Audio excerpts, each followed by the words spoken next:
ይህን ነገር ተቀብዬ ለመቀጠል ለኔ በጣም ይከብደኛል ከዚህ በኋላና ለስንት ያህል ፍቅር በጅምሩ ሲቀር ምን አማራጭ አለ ከመቀበል በቀር? እኔ እኮ ሁሌ በጣም ግርም የሚለኝ ማለት ነው ሩታን ለመናገር በጣም ይቀላችኋል የአብርሽ ቤተሰቦች ማለት ነው። እኔ ሁሌ ስለምታዘባችሁ ነው። የራሳችሁን ልጅ ይህንን ንግግር ሄዳችሁ መናገር እየቻላችሁ ለምንድን ነው ሩታ ጋር የምትመጡት? ለምንድን ነው ይሄንን ንግግር ሩታ ጋር መታችሁ የምትናገሩት? እኔ ንግግርን እያጣጣልኩ ወይም የምትናገረው ነገር ስህተት ነው እያልኩኝ አይደለም። ግን ደግሞ ይሄንን ንግግር ሄደ መነጋገር ያለብህ በመጀመሪያ ደረጃ ከአብርሽ ጋር ነው። በቃ ሌላ ምንም እንትን የለውም። እኔ ሩታን መታችሁ በተናገራችሁ እንደዚህ ባላችሁ ቁጥር እሷ ጥፋተኛ፣ እሷ ቤቷን ትታ የወጣች፣ እሷ ትዳሯን የማትፈልግ ሴት አድርጋችሁ እያሳያችሁ እንደሆነ ነው እየተረዳውኝ ያሉት።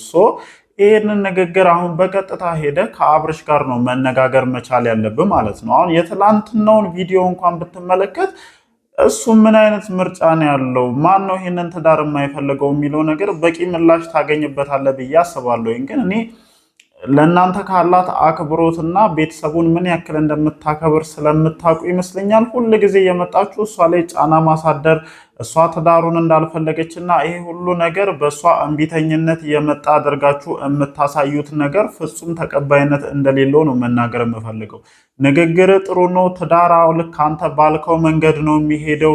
ትክክለኛ የሆነ ንግግርን የተናገርከው፣ ግን ደግሞ ይሄ ንግግር ከሩታ ይልቅ ለአብርሽ ያስፈልገዋል ብዬ እንደኔ ያስባለሁኝ። እና ሁል ጊዜ እየመጣችሁ እዚች ልጅ ላይ ጫና የምታሳድሩትን ነገር ማቆም መቻል አለባችሁ። እኔ አሁን የጥፋተኝነት ስሜት ይሰማታል ከሚል ነገር አንጻር ነው ይህንን ነገር እየተናገርኩ ያለሁት ማለት ነው። እኔ አዎ አሉባት፣ እሷ ላይ ጥፋት የለባትም ምናምን አይደለም፣ ጥፋት አለባት። ግን ጥፋታቸው ሚዛን ላይ ሲቀመጥ ሚዛን የሚደፋው በአብርሽ በኩል እየተከናወነ ያለው ነገር ነው። በቃ ይሄ ግልጽና ግልጽ የሆነ ነገር ነው። ለትዳራቸው እዚህ ደረጃ መድረስና እንደዚህ መሆን ከሩታ በተሻለ አብርሃም ተጠያቂ ይሆናል ማለት ነው። ትላንት ብዙ ነገር ተነጋግረናል እኮ። እቺን ልጅ አሁን ምን አድርጊ ነው የምትሏት ነው እኔ ጥያቄ። ምን ታደርግ እስኪ? እሷ አሁን እንደ አንድ ሰው ምን ታደርግ? ተለማምጣለች፣ ብዙ ሞክራለች፣ ብዙ ማድረግ ያለባትን ነገር አድርጋለች። ምን ታደርግ እስኪ? እንደ አንድ ሴት፣ እንደ አንድ እንደተቸገረች ሴት ምን ታደርግ? ያለውን ሁሉ ተቀብለሽ እስከነ ሄርሜላ ጭምር ወደ ቤት አስገቢው ነው። እኔ ምንም ግልጽ ስላልሆነልኝ ነው በነገራችን ላይ ሀሳባቸውና ለምንድን ነው የዚህን ያክል ጫና የምታሳድሩባት? የኔ ጥያቄ ነው ማለት ነው። ለማንኛውም ሰላም፣ እንዴት አመሻችሁልኝ የኔ ተወዳጅ ቤተሰቦች? ደህና ናችሁ ወይ? አለን፣ እግዚአብሔር የተመሰገነ ይሁን። ዛሬም እንግዲህ ከመሸ በተለቀቀው ቪዲዮ ዙሪያ እንደተለመደው ሀሳባችንን ልንሰጥ ተመልሰን መተናል ማለት ነው። ቪዲዮን ያው ብዙዎቻችሁ ተመልክታችኋልና የኔን ሀሳብ ሼር የሚያደርግ ኮመንት የቪዲዮ ኮመንት ሴክሽን ላይ ማግኘት አልቻልኩም እና በጣም ገርሞኛል። እንዴት ነው ይህንን ነገር ተመልካቾችስ የተረዱት የሚለው ነገር ትንሽ ጥያቄ ፈጥሮብኛል። ግን ያው ስሜቴን መናገር ስላለብኝና ያየሁትን ነገር በግልጽ እዚህ ጋር መነጋገር ስላለብኝ ቪዲዮ ሰራበታለሁ ማለት ነው። በመግቢያ ላይ እንዳልኳችሁ ነው ሁሉም ነገር። ለምንድን ነው እዚህ ልጅ ላይ የአብርሽ ቤተሰቦች እየመጣችሁ ጫና የምታሳድሩት? እንደ ቤተሰብ ነገሮችን ለማስተካከል በመጀመሪያ ደረጃ ተቆጥታችሁም ይሁን ገጽታችሁም ይሁን ብቻ የፈለጋችሁትን ነገር አድርጋችሁ ለመመለስ ከሩታ በተሻለ አብርሃም ይቀርባችኋል የሚል እሳቤ አለኝ። እሱን እንደዚህ በንግግር እንኳን ባይቀበላችሁ ተቆጥታችሁ ማድረግ ያለባችሁን ነገር ለማድረግም ከሩታ በተሻለ እሱ የሚቀላችሁ ይመስለኛል። ግን ሁል ጊዜ እኔ ከጋሽዬም ጀምሮ በአብዛኞቹ የአብርሽ ቤተሰቦች ላይ እስከነ ኤፍሬም ጀምሮ ትኩረት አድርጌ ስመለከት ምንድነው የማየው?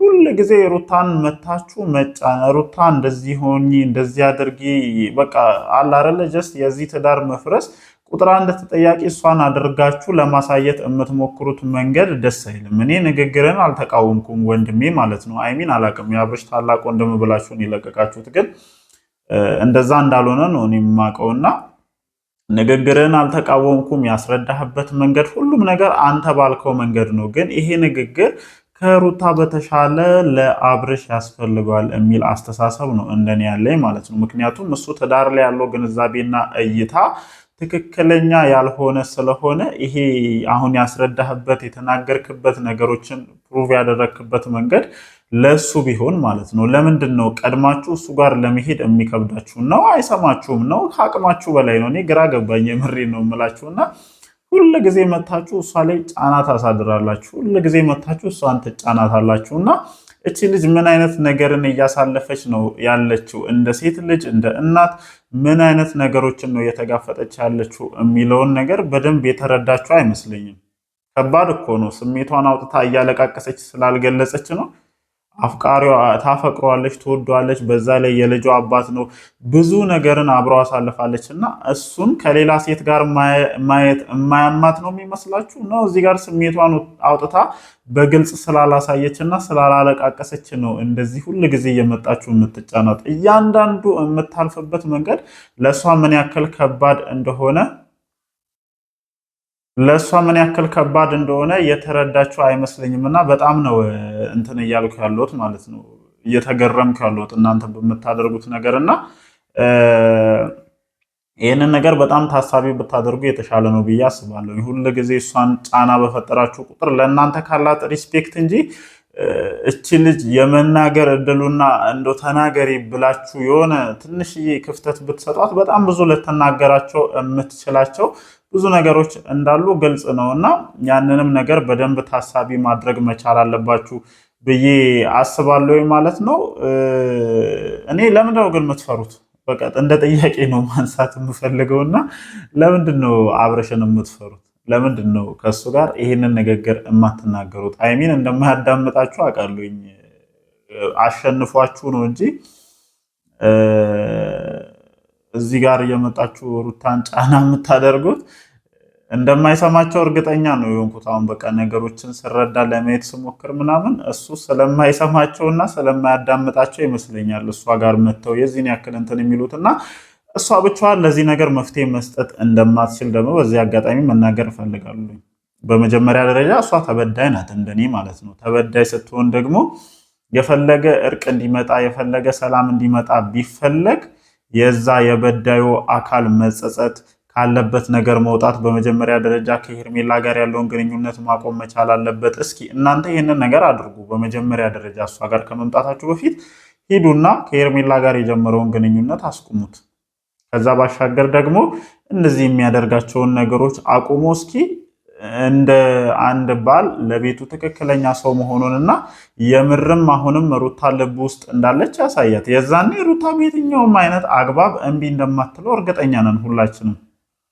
እዚህ ጋር የምታደርጋቸው ነገሮች ለማስመሰል ምናምን አንዳንድ ጊዜ የምትናገራቸው ንግግሮች ምናልባት አብርሽ ከልቧ ወጥቷል የሚል አስተሳሰብ በአንዳንድ ሰዎች ዘንድ ሊፈጥር ይችላል እንጂ እኔ መቼም በቀላሉ አብርሽ ከልቧ ሊወጣ እንደማይችል በደንብ ሁላችንም ጥንቅቅ አድርገን እናውቃለን። ምክንያቱም በጣም ብዙ መንገድን በጣም ብዙ ነገሮችን አብረው አድርገዋልና ያንን ሰው ብንፈልግ እንኳን ማለት ነው በቀላሉ ከልባችን ማስወጣት አንችልም። አይደለም የዚህን ያክል ርቀት አብረን የተራመድነውን ሰው ይቅርና ሁለት ሶስት ወር እንኳን በሪሌሽንሽፕ ከቆየነው ሰው ጋር በቀላሉ ከልባችን አውጥተን መጣል አንችልም። ብሬክአፕ ሲፈጠር ምን አይነት ቻሌንጆችን እንደምናሳልፍ ሁላችንም በደንብ እናውቀዋለን። እና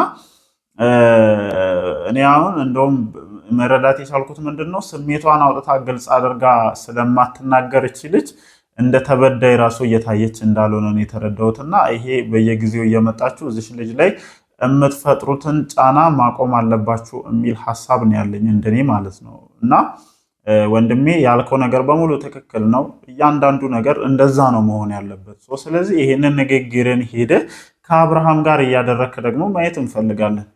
እሱስ በዚህ ጉዳይ ላይ ምን አይነት ነገር አለው? ግን ብትሄዱም ያው አደባብሶ ነው የሚያልፈው። ስለዚህ ነገር ማለት ነው ቀጥታ መጋፈጥ አይፈልግም አብርሃም። በቃ ወይ የሆኑ ነገሮችን ይልና ሩታን ተጠያቂ አድርጎ ነው የሚያልፈው። ግን መስራት ካለባችሁና የምርም ይሄንን ትዳር የማዳን አላማ ካላችሁ አብርሃም ላይ መስራት እንዳለባችሁ ነው የሚሰማኝ። ከዚህ በላይ ልጅቷ ላይ ጫና ባታሳድሩ የተሻለ ነው የሚል ሀሳብ አለኝ። እናንተስ በዚህ ጉዳይ ላይ ምን ትላላችሁ? እንደተለመደው ሀሳባችሁን ኮመንት ሴክሽን ላይ ማስፈራችሁን አትርሱ። ወዳችኋለሁ። ይመቻችሁ።